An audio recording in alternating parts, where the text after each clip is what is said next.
بسم اللہ الرحمن الرحیم۔ السلام علیکم معزز طلباء کرام، آپ سب کیسے ہیں؟ آج ہم معطا امام محمد کے سبق نمبر 56 کو پڑھیں گے۔ آج کے ہمارے سبق کا عنوان ہے موسم کی گرمی میں یا سردی میں نماز پڑھنا۔ آج کے سبق میں ہم خصوصیت کے ساتھ جس حوالے سے گفتگو کریں گے وہ ظہر کی نماز گرم وقت میں پڑھی جائے یا ٹھنڈے وقت میں پڑھی جائے، اس پر گفتگو ہوگی۔ اگرچہ اس پر تفصیلی کلام ہمارا جب آغاز ہوا تھا کتاب کا تب بھی ہو چکا ہے، لیکن کچھ اعادے کے ساتھ اس پر آج ہماری گفتگو ہوگی۔ تو بلا تاخیر ہم بڑھتے ہیں آج کے سبق کی عبارت اور اس کے ترجمے کی طرف، پھر اس کی وضاحت کر کے احناف پر ہونے والے اعتراض وغیرہ کی دفاع میں ہم گفتگو کریں گے۔ تو باب ہے باب الصلاۃ فی شدت الحر، یہ باب ہے سخت گرمی میں نماز کے حوالے سے۔ امام محمد رحمۃ اللہ علیہ حدیث لاتے ہیں کہ اخبرنا مالک اخبرنی عبد اللہ بن یزید مولا الاسود بن سفیان عن ابی سلمۃ بن عبد الرحمن وعن محمد بن عبد الرحمن بن ثوبان عن ابی ہریرۃ رضی اللہ عنہم ان رسول اللہ صلی اللہ علیہ وسلم قال اذا كان الحر فابردوا عن الصلاة فإن شدة الحر من فيح جهنم، وذكر أن النار اشتكت إلى ربها عز وجل فأذن لها في كل عام بنفسين، نفس في الشتاء ونفس في الصيف۔ امام محمد لکھتے ہیں کہ ہمیں امام مالک نے خبر دی کہ مجھے عبداللہ بن یزید جو اسود بن سفیان کے آزاد کردہ غلام ہیں، انہوں نے ابو سلمہ بن عبد الرحمن اور محمد بن عبد الرحمن بن ثوبان سے متعلق خبر دی کہ حضرت ابو ہریرہ رضی اللہ تعالیٰ عنہ نے فرمایا کہ حضرت رسول اکرم صلی اللہ علیہ وسلم نے ارشاد فرمایا جب گرمی ہو تو نماز ٹھنڈی کر کے پڑھا کرو، بے شک گرمی کی شدت جہنم کی لپٹ سے ہے۔ اور ذکر فرمایا کہ جہنم نے اللہ تعالیٰ سے شکایت کی کہ اللہ تعالیٰ نے اسے پھر 2 سانسیں لینے کا حکم دیا، یعنی اجازت دی، تو ایک گرمیوں میں اور دوسری سانس جو ہے وہ سردیوں میں۔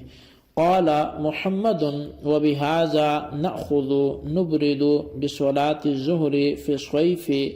ونصلي في الشتاء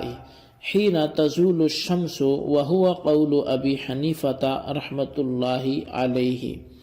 امام محمد رحمۃ اللہ علیہ کہتے ہیں کہ ہمارا یہی معمول ہے کہ گرمیوں میں ظہر کی نماز ہم ٹھنڈا کر کے پڑھتے ہیں اور سردیوں میں دوپہر ڈھلنے کے بعد،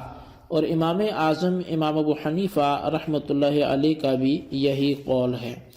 اچھا، اب اس ایک حدیث میں حضرت ابو ہریرہ رضی اللہ تعالیٰ عنہ سے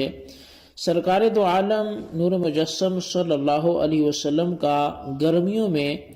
نماز ظہر ادا کرنے کا حکم ہے کہ اسے ٹھنڈا کر کے پڑھا جائے۔ امام محمد رحمۃ اللہ علیہ فرماتے ہیں کہ ہم ایسا ہی کرتے ہیں، یعنی سردیوں میں چونکہ ٹھنڈا کرنے کی ضرورت نہیں ہے تو اس لیے سردیوں کے موسم میں ہم نماز ظہر وہ زوال شمس کے بعد ہی ادا کر لیتے ہیں، جیسے سورج ڈھل جائے ظہر کا وقت شروع ہو جائے تو ہم ادا کر لیتے ہیں، جبکہ گرمیوں میں چونکہ گرمی ہے تو اس لیے وہاں ہم ٹھنڈا کر کے ادا کرتے ہیں۔ اچھا، اب اسی سے ملتی جلتی ایک روایت اور امام محمد کا قول وہ امام محمد کی ہی کتاب الآثار میں بھی ہمیں ملتی ہے، اور وہاں پر امام محمد فرماتے ہیں کہ اخبرنا ابو حنیفہ عن حماد عن ابراہیم عن عمر بن الخطاب، کہ فرمایا کہ ہمیں امام اعظم امام ابو حنیفہ نے اپنے استاد شیخ حماد سے اور انہوں نے ابراہیم سے اور وہ حضرت عمر بن خطاب رضی اللہ تعالیٰ عنہ سے بیان کرتے ہیں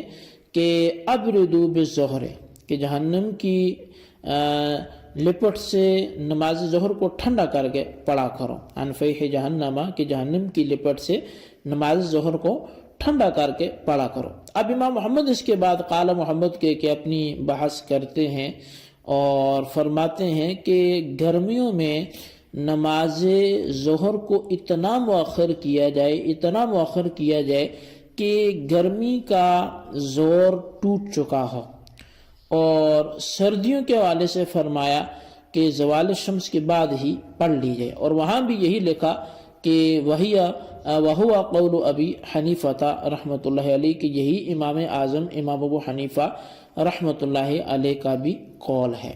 اچھا، اب یہ دو طرح کی روایتیں، ایک معطا امام محمد کی اور دوسرا کتاب الآثار کی، اور دونوں پر جو امام محمد نے گفتگو کی تو اس سے ان امام محمد اور صاحبین یعنی دونوں اور امام اعظم کے درمیان کوئی اختلاف معلوم نہیں ہوتا، جبکہ مشہور یہ ہے کہ ظہر کے آخری وقت میں اور عصر کے ابتدائی وقت میں امام اعظم اور صاحبین کے درمیان اختلاف ہے، اور اس مشہور ہونے کی وجہ اور اس کی دلیل بھی وہ اسی معطا کے باب وقوت الصلاۃ میں گزر چکی ہے، جو شروع میں گفتگو ہماری ہوئی ہے۔ تو ایک مزید بھی روایت یہاں پر ذکر کر دیتا ہوں کہ جس کا حوالے سے امام محمد کے حوالے سے لکھا جاتا ہے کہ امام محمد فرماتے ہیں کہ ہمارا قول یہ ہے کہ جب سایہ ایک مثل سے زیادہ ہو جائے تو اب وہ سایہ زوال شمس کے وقت موجود اصلی سایہ سمیت ایک مثل اور کچھ اوپر ہو گیا تو اب وقت عصر شروع ہو گیا، لیکن امام اعظم امام ابو حنیفہ رضی اللہ تعالیٰ عنہ فرماتے ہیں کہ جب تک سایہ اصلی کے علاوہ ہر چیز کا سایہ 2 گنا نہ ہو جائے تو عصر کا وقت شروع نہیں ہوتا۔ اب اس کے ساتھ ساتھ جو ہے وہ بعض لوگوں نے یہ بات بھی بنا رکھی ہے کہ امام اعظم امام ابو حنیفہ نے صاحبین کی قول کی طرف رجوع کر لیا تھا، لہٰذا حناف کا متفقہ فیصلہ یہ ہو گیا کہ عصر کا وقت سایہ اصلی کے علاوہ ایک مثل بڑھنے پر شروع ہوتا ہے، تو لہٰذا یہ بالکل الزام ہے کہ امام اعظم نے رجوع کر لیا تھا، ایسی کوئی بات نہیں ہے، بلکہ احناف کا نظریہ یہ ہے کہ جب تک سایہ اصلی کے علاوہ سایہ 2 مثل نہ ہو جائے عصر کا وقت شروع نہیں ہوتا اور ظہر کا وقت ختم نہیں ہوتا۔ البتہ جہاں تک امام محمد رحمۃ اللہ علیہ کا قول ہے تو وہ باب وقوت الصلاۃ میں جو ہے وہ گزر چکا ہے، ان اسباق کو دوبارہ سے دیکھا جا سکتا ہے، تو البتہ جہاں تک ان کے اخذ و عمل کا جو معاملہ ہے تو اس ضمن میں ان کی اپنی عبارت جو ہے وہ باب الصلاۃ فی شدۃ الحر میں ابھی جو ہے وہ گزر چکی ہے۔ تو پھر اسی طرح نہیں کہ دوسری تصنیف کے حوالے سے جو میں نے پیش کیا کتاب الآثار کے حوالے سے، وہاں بھی انہوں نے یہی ذکر کیا۔ تو ان دونوں مقامات پر آپ فرماتے ہیں کہ گرمیوں کے موسم میں نماز ظہر کو ٹھنڈا کر کے پڑھنا ہمارا بھی یہی عمل ہے۔ اب یہ امام صاحب نہیں فرما رہے، امام محمد فرما رہے ہیں کہ گرمیوں میں موسم میں ہمارا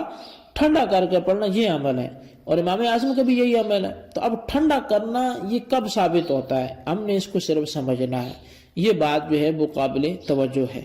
تو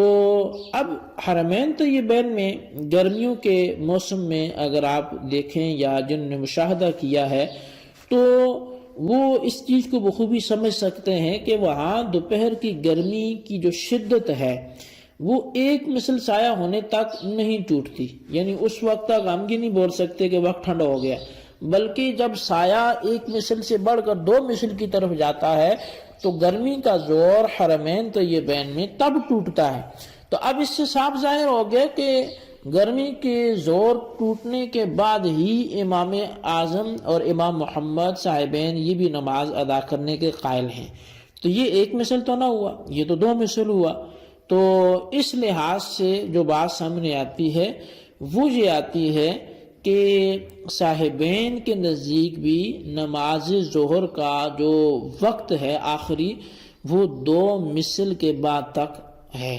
اور یہ دراصل امام اعظم کا قول کی طرف رجوع ہے. لہٰذا اب اس کے برعکس یہ کہہ دینا کہ امام اعظم نے صاحبین کے قول کی طرف رجوع کر لیا تھا، یہ تو بالکل درست نہیں ہے اور معاملے کو الٹ کرنا ہے. تو لہٰذا امام اعظم کے قول ہی کی طرف صاحبین کا رجوع ہے. اور اسی پر فتویٰ بھی ہے حناف کے ہاں کہ جب گرمی کے دن ہو تو پھر سورج کا جو ہے وہ جو گرمی ختم ہونے کا یا ٹھنڈ ہونے کا رجحان ہوتا ہے اہل عرب میں، تو وہ 2 مثل تک ہوتا ہے. تو لہذا یہی ظہر کا آخری وقت ہے. البتہ جو آج ہم نے حدیث پڑھی تو اس میں جہنم کی شکایت اور 2 سانس لینے کے حوالے سے بھی بات ہوئی.